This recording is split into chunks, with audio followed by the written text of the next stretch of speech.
Man, listen, memories do not go away. You have to send them away. You dig what I'm saying? Yes, you've been abused. Yes, you've been heartbroken. Yes, you got pain inside. Yes, you've been manipulated. Yes, you've been played over. You know what I'm saying? Yes, you've been taken of your innocence. Yes, you could have been a person taken of innocence. Yes, you could have been a person playing over somebody. Yes, you could have been the one manipulating somebody. Yes, you could have been the one doing this or doing that. No matter what the situation, yes, you could have been a murderer. Right? Whether it's somebody you can see or somebody you couldn't see, regardless. Yes, you could have been any of those things, regardless of however this situation or this shoe fits you. The one fact that remains the same is simple.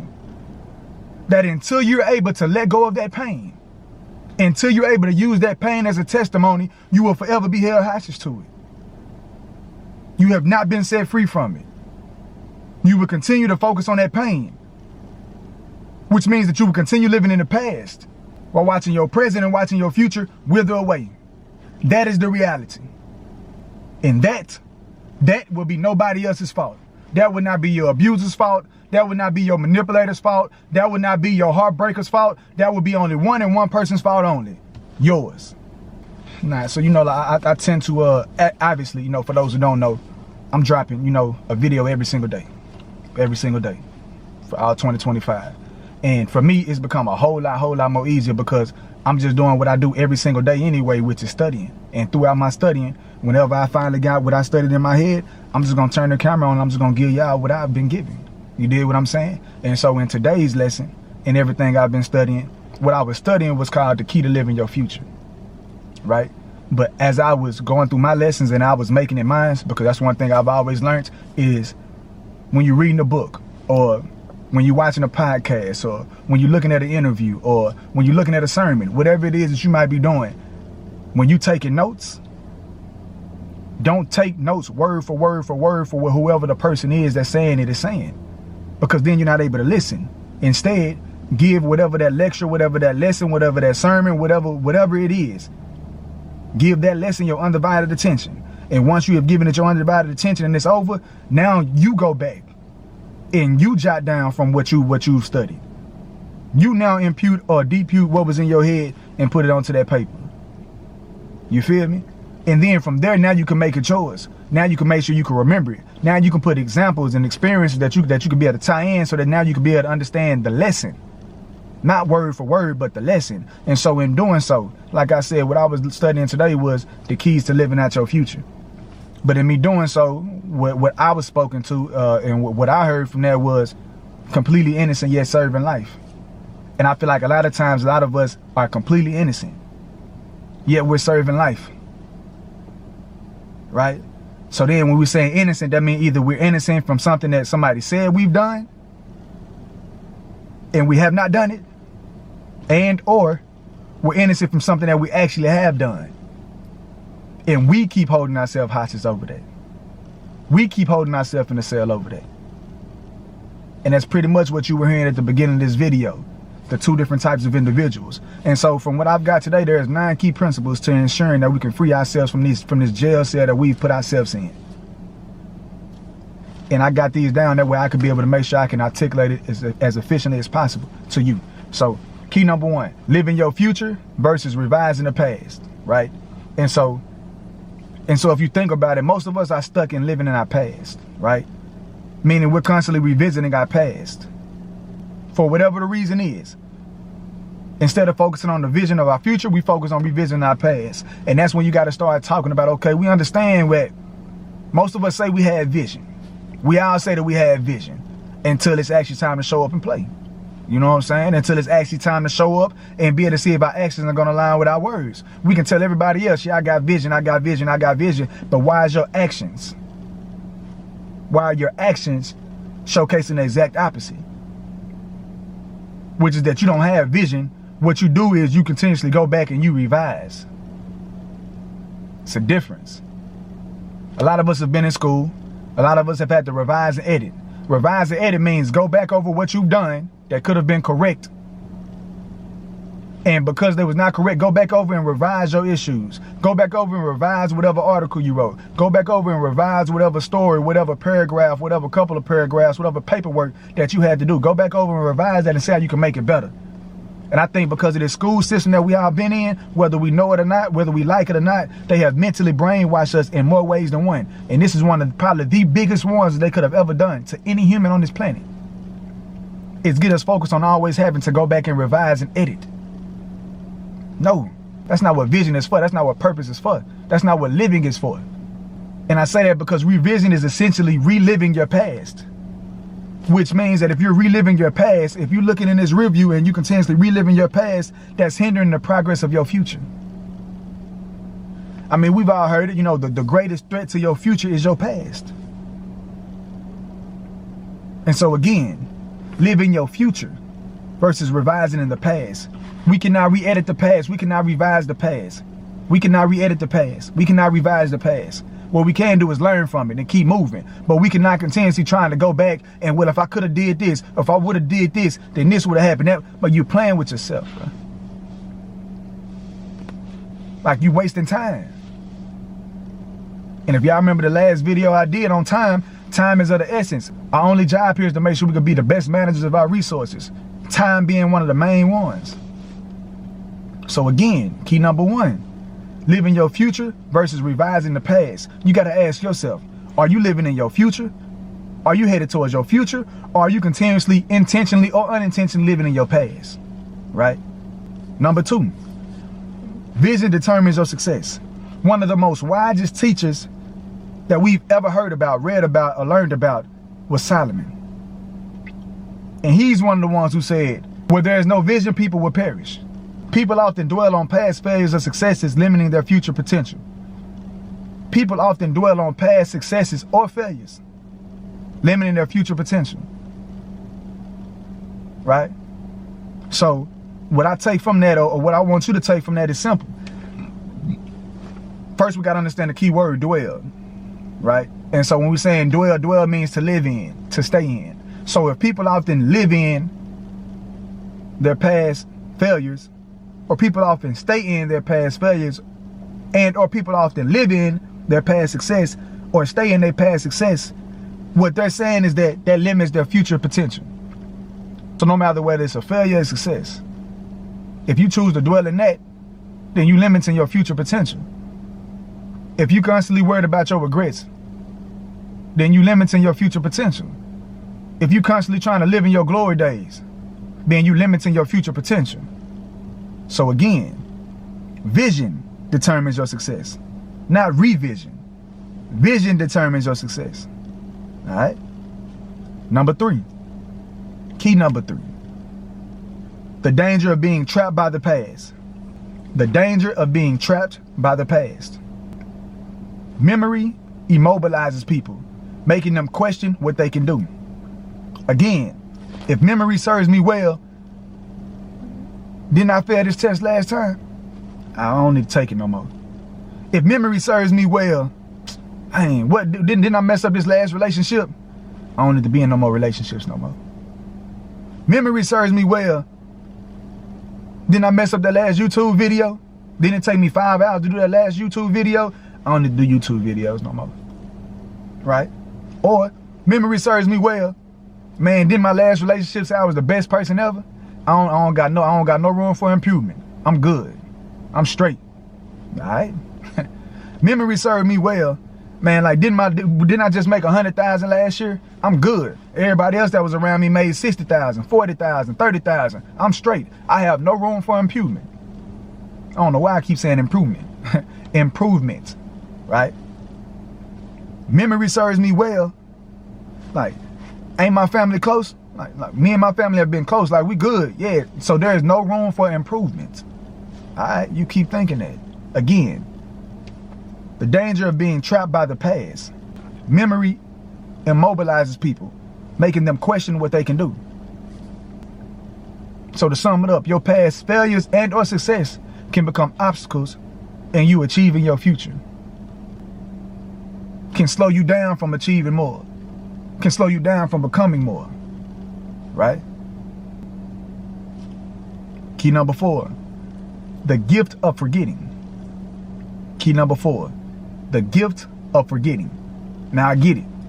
I'm not here saying that we could just easily forget. No, obviously we all have a memory. We have a memory for a reason. We have a memory because A, we need to have knowledge. Like I always talk about pretty much every video. From that knowledge, we then need to gain understanding.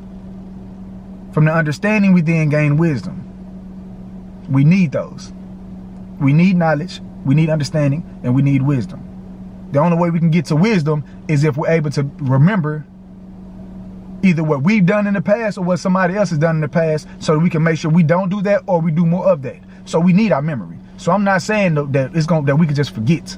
That's not what I'm saying. What I am saying is that we have the power to be able to replace. So I'm not going to forget this past relationship. I'm not going to forget this failed relationship. What I am going to do is learn from that. I'm going to create a successful relationship that's going to be so much better to where I don't even think about all the other things. I'm not going to regret this. I'm not going to regret that. Not talking about the person in a relationship, but talking about the situation as a whole. I'm not going to chalk up one bad relationship to the fact that I can't be a good man, that you can't be a good man, that you can't be a good woman. That's one relationship. That's an event. That's an event. Like we were saying earlier. Okay, yeah, you might have manipulated somebody. That's fine. That's an event. You might have foreclosed on a home. That's an event. You might have lost your job. That's an event. Keep living. You might have lost that child. Intentionally or intentionally. That's an event. Keep living. Right? Do not confuse events with life. It's an event. Was it tragic? Absolutely. Was it painful? Absolutely. But it was an event nonetheless.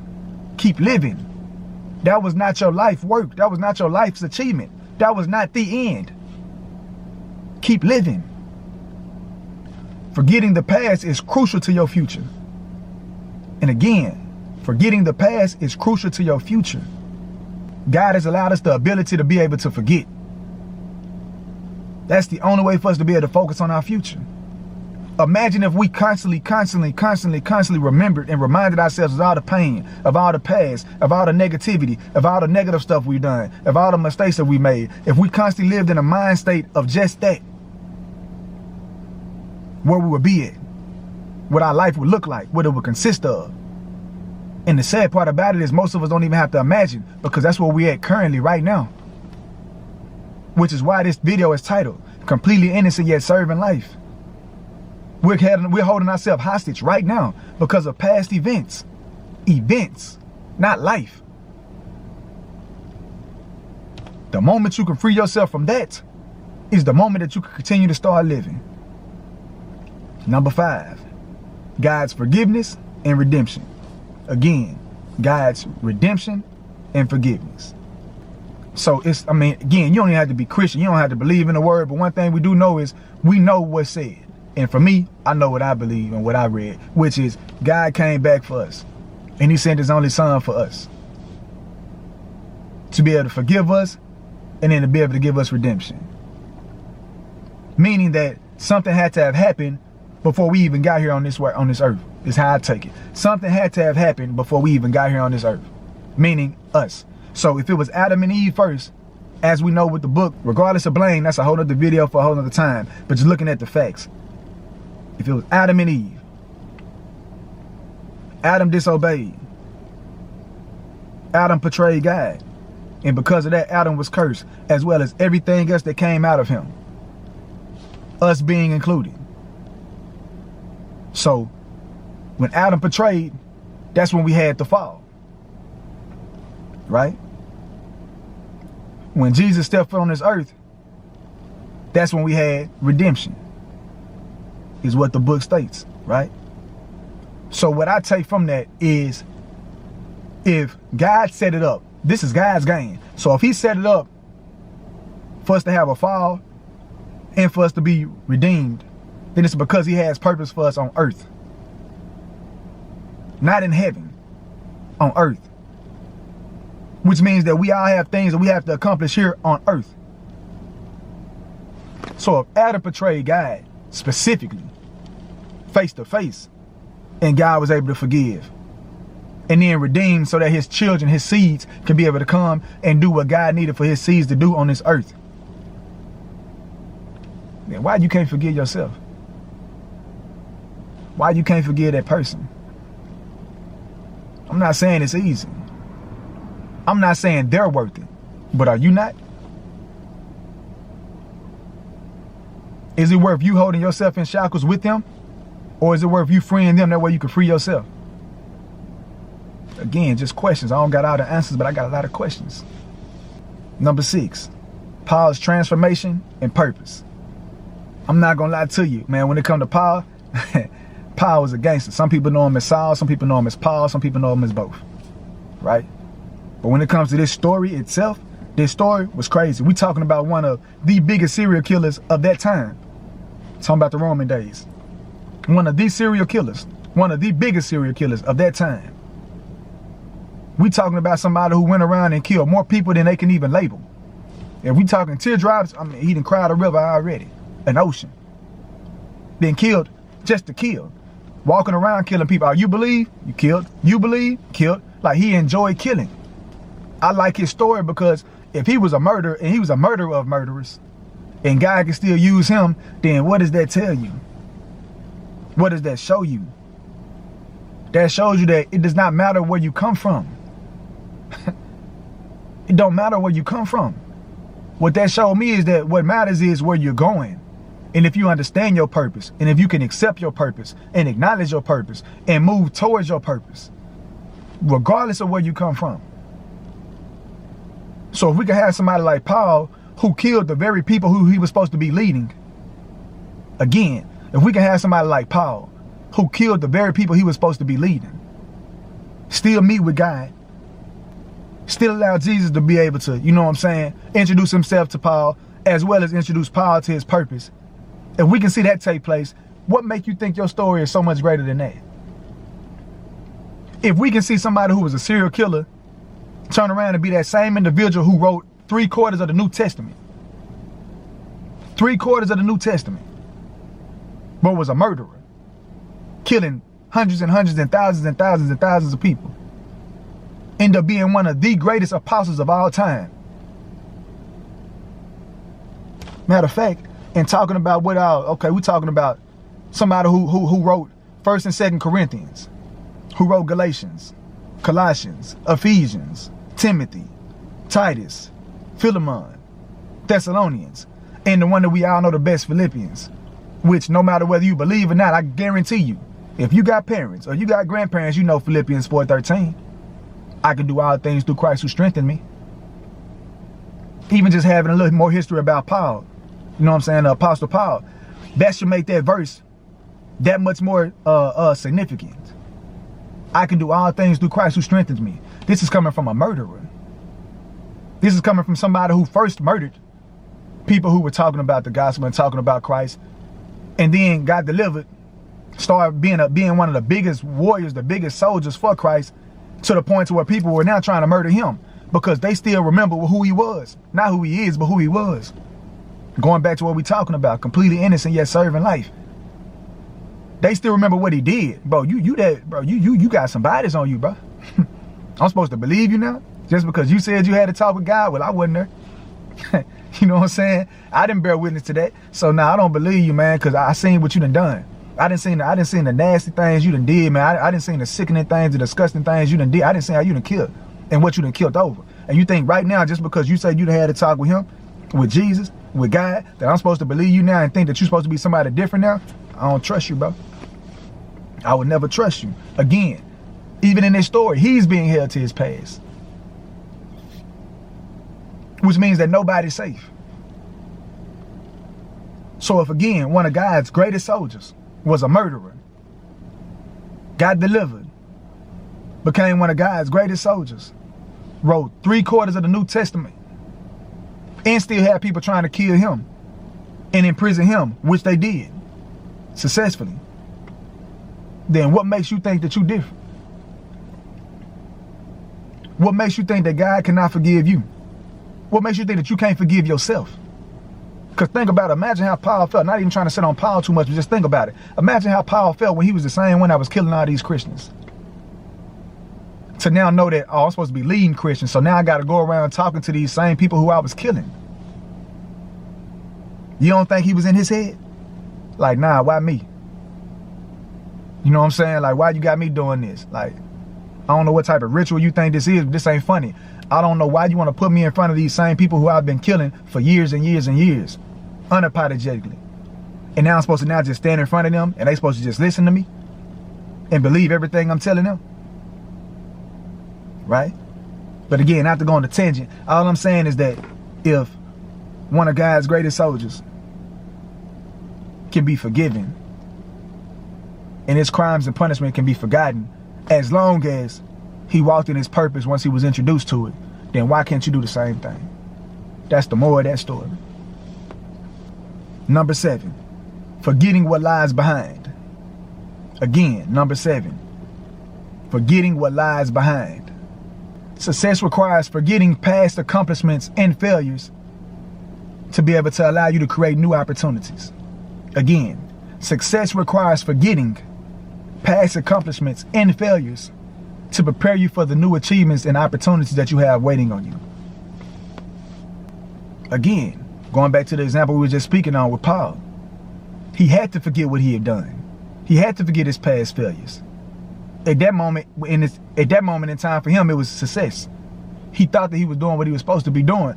Whether we look at it from his perspective or the other side of that coin, he can look at it as a success or he can look at it as his biggest regrets. Regardless, he had to forget it.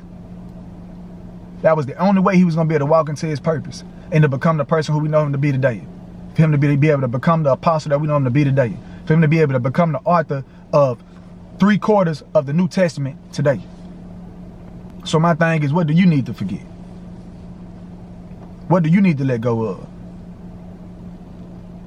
What accomplishments are you still holding on to that don't matter no more? What regrets are you still holding on to that don't matter no more?